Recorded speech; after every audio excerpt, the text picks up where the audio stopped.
Today is day 4 out of 365 on our project 100K. Time check, it's already 6:33 a.m. Tired but keep fighting. Let's go.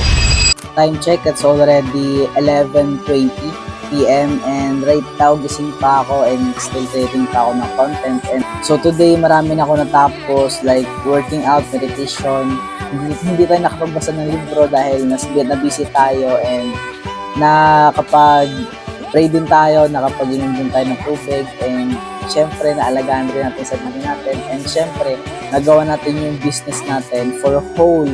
Actually, putol-putol siya pero okay na rin siya kasi good momentum na rin siya for me kasi marami na rin tayong natawagan today na client and sure ako na matutulungan ko sila. And sure na sure yung 100,000 na ginugol natin by the end of 365 days.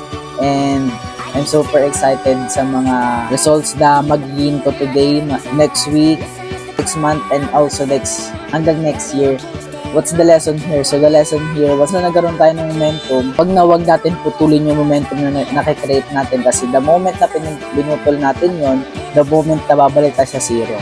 Kaya once na nagkaroon tayo momentum at still wala pa rin tayong results, tuloy-tuloy lang and yung susuko and syempre, never give up and just believe in God's faith and sure na sure ako na maraming paparating na blessings today and if isa ka sa mga na-inspire sa akin, sure na sure ako na simulan mo rin yung pangarap na meron ka.